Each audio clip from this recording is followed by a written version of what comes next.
Imagine doing everything right. You worked for 30 years. You saved. You invested. You avoided reckless debt. You contributed to your retirement account. You didn't buy the Lamborghini.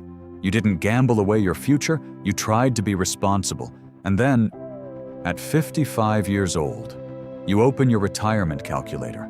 You enter the numbers, your savings, your investments, your expected expenses, your retirement age, and after all those years of doing what you were supposed to do, the screen quietly tells you something terrifying. You're still behind. So you make another plan. Save a little more. Work a little longer. Spend a little less. Maybe retire at 67 instead of 65. That feels reasonable. Then a few years pass. Housing costs more. Insurance costs more. Healthcare costs more. Groceries cost more. Your parents need help. Your children still need help. Your retirement projection changes again. And somehow, the finish line moves farther away. That's when a strange question begins to appear. What if I'm not failing to reach retirement? What if retirement itself keeps moving? Welcome to the optional life. A place where money isn't the destination. Freedom is. Every week, we explore the hidden psychology behind wealth, time, and the choices that quietly shape our lives. Not to help you look richer, but to help you live better. Because the best financial decisions are rarely about money. They're about building a life with more options. Let's begin. For decades, retirement was presented like a simple equation. Work, save, invest, wait. Then somewhere around your 60s, you crossed an invisible line. Your working life ended. Your retirement life began. It sounded almost mechanical. Put enough money into the machine, and eventually freedom came out the other side. But real life doesn't behave like a spreadsheet, because the future refuses to stay still. Imagine a couple named Michael and Sarah. They're 52. They've been married for 26 years. They own a modest home outside Columbus, Ohio. Nothing extravagant. Michael works in operations for a manufacturing company. Sarah works in healthcare administration. They've raised 2 children. They've contributed to their retirement accounts for years. They don't consider themselves wealthy, but they also don't consider themselves irresponsible. 10 years ago, they sat at their kitchen table and made a plan. Retire at 65. Pay off the house. Travel a little. Help with the grandchildren. Maybe spend winters somewhere warmer. Nothing outrageous. They had a number, a target, something that made the future feel predictable. And that number gave them comfort. Because human beings love numbers. Numbers feel solid. Numbers feel certain. Numbers make an unpredictable world feel manageable. If the calculator says you need this much, then all you have to do is reach it. The problem is, life doesn't know your number. A roof needs replacing. One parent begins needing financial help. A child graduates with debt and moves back home. Insurance premiums rise. A health problem appears that wasn't in the spreadsheet.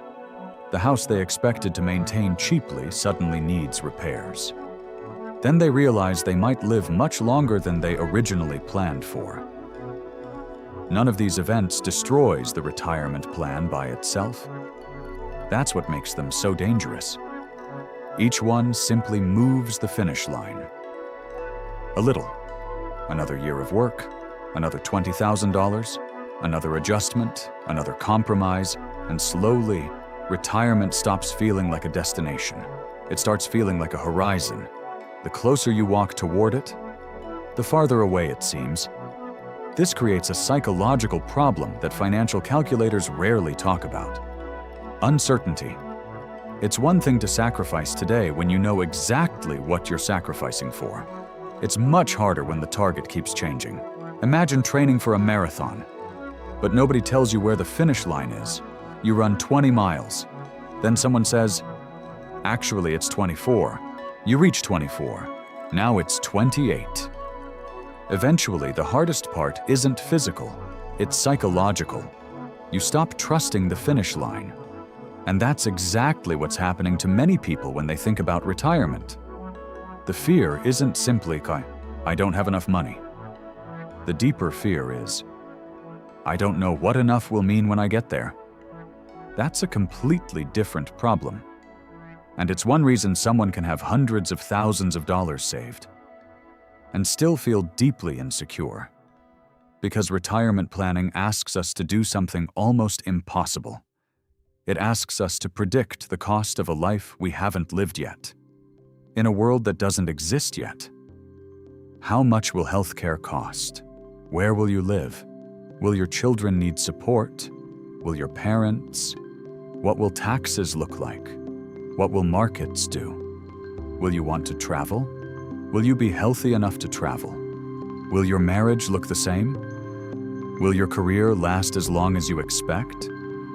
Will you even want the same life at 65 that you imagined at 45?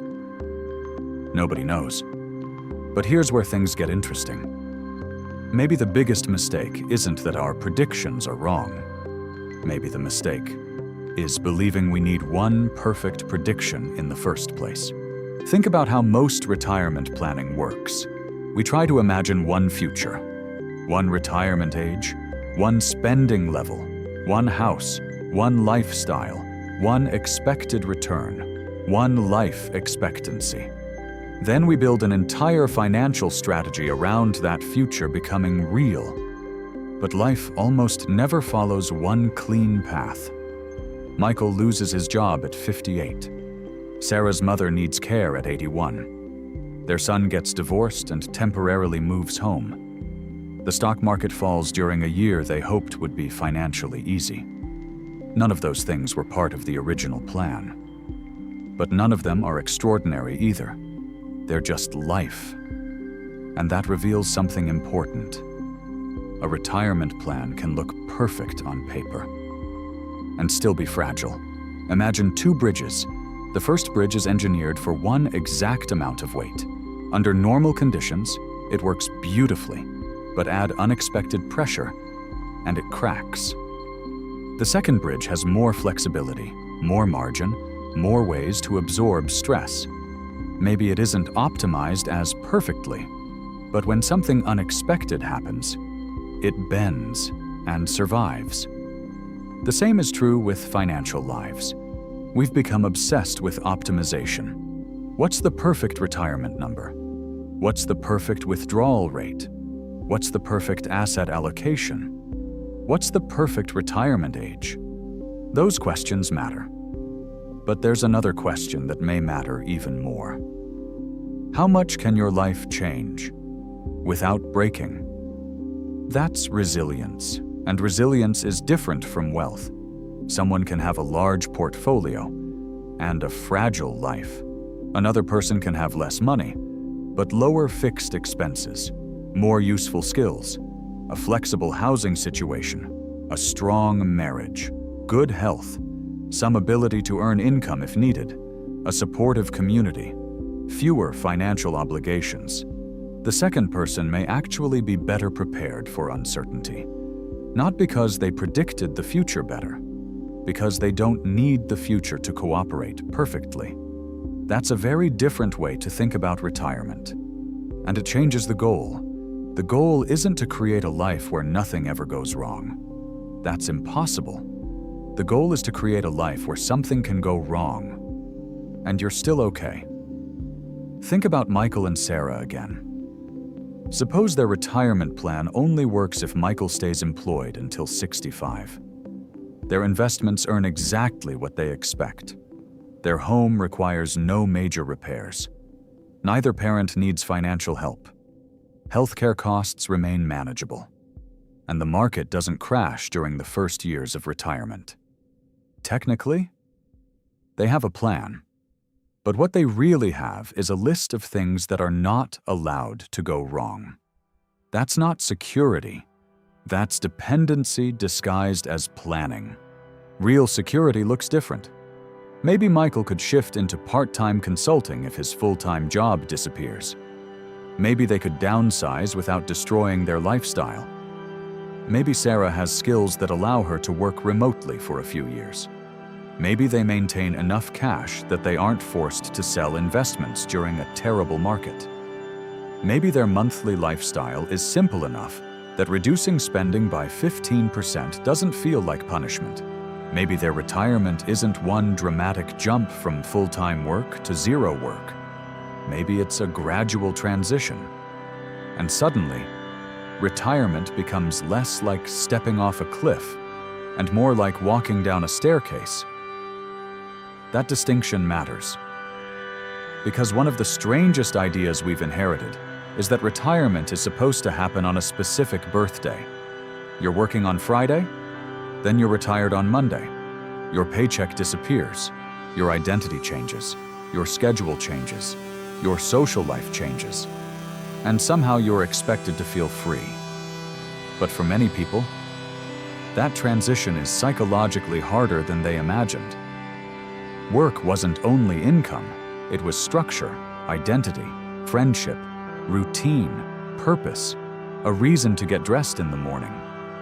So perhaps the real retirement question isn't only, when can I stop working?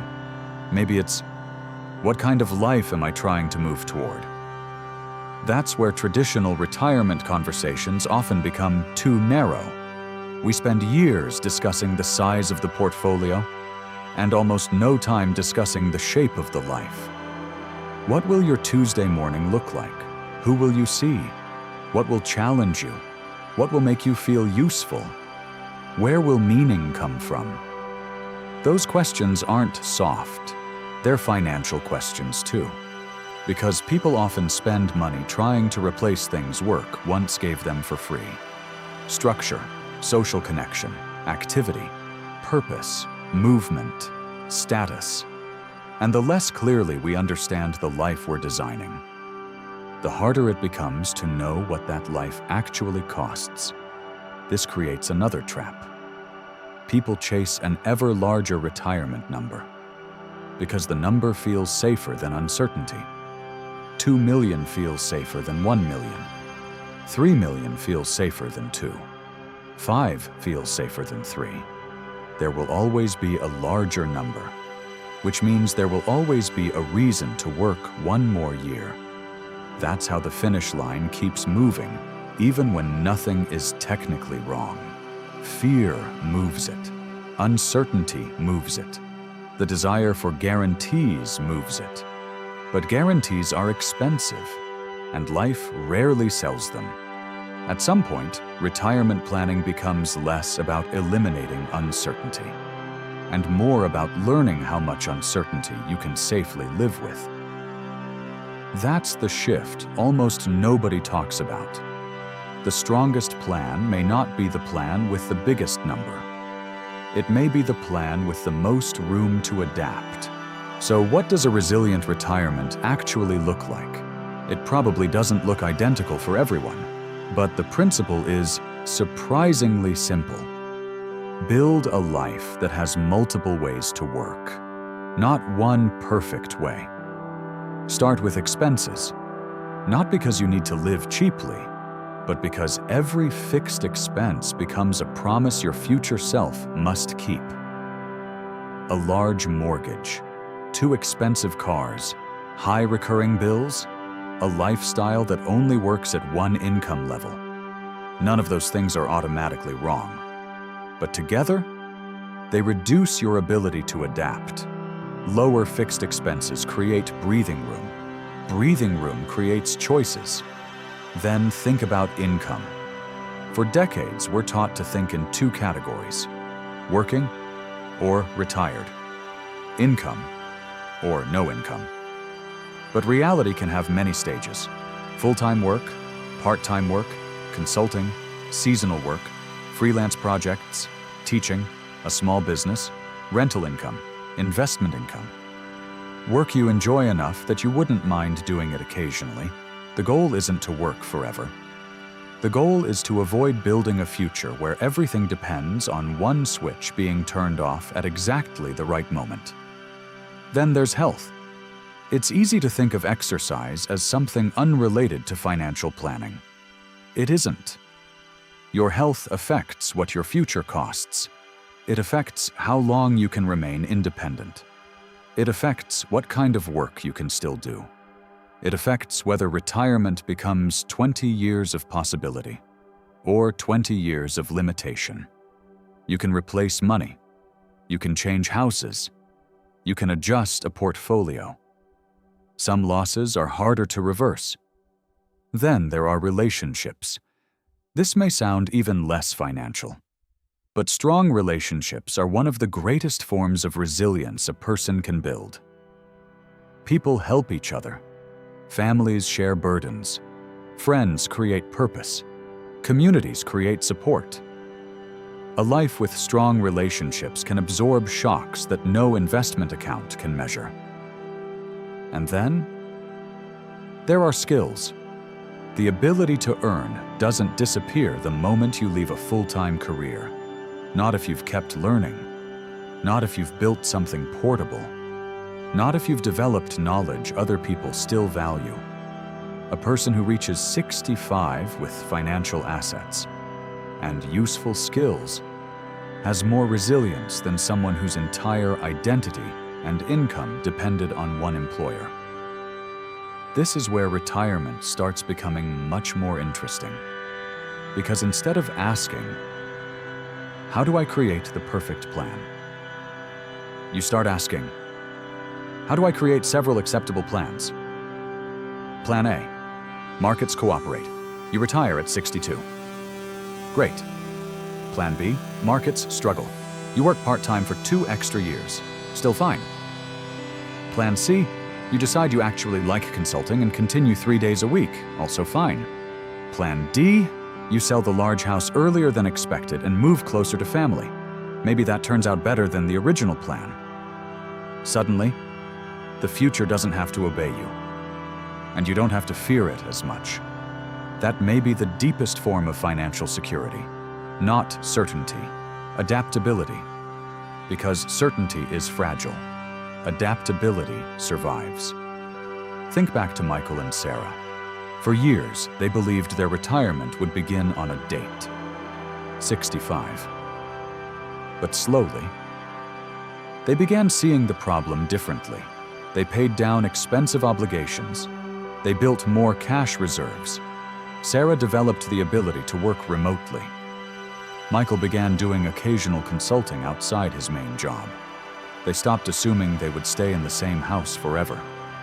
They talked honestly about what they wanted retirement to feel like, not what they thought it was supposed to look like. And something strange happened. Their retirement number didn't suddenly become enormous. Their anxiety got smaller because they no longer needed one future to go perfectly.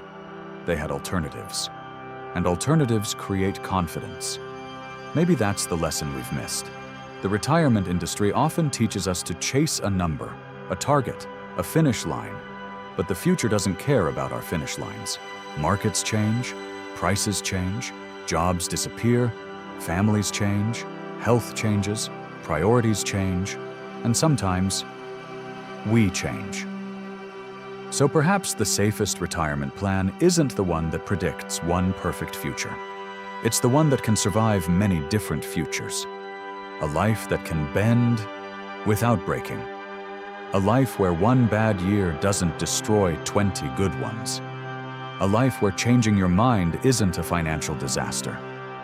A life where you can adapt when reality refuses to follow the spreadsheet. And perhaps that changes the question we should be asking. Instead of, do I have enough to retire? Maybe ask, how many things have to go exactly right for my plan to work? If the answer is everything, you may not have a retirement problem. You may have a resilience problem. And that's actually good news, because resilience can be built. You can reduce obligations. You can strengthen your health. You can develop new skills. You can build relationships. You can create more than one source of income. You can design a lifestyle with room to adjust. You can stop trying to predict every detail of the next 30 years and start preparing for the possibility that some of those details will surprise you. Maybe retirement was never supposed to be a finish line, because finish lines can move. Maybe it was supposed to be a transition, from needing everything to go according to plan, to having enough strength, flexibility, and margin that it doesn't have to. That's a very different kind of wealth. And perhaps a much more useful one. Because real security isn't knowing exactly what the future will look like. It's knowing that when the future changes, you can change with it. So the next time a retirement calculator tells you you're behind, pause. Look at the number. But then look beyond it. Look at your expenses, your skills, your health, your relationships, your flexibility, your ability to adapt. Because a number can tell you how much money you've accumulated. It cannot tell you how resilient your life has become. And in an uncertain world, that difference may matter more than we realize. The goal isn't to predict the future perfectly. The goal is to build a life strong enough that the future doesn't need to be perfect. Thank you for spending these moments with me. I'll see you in the next one.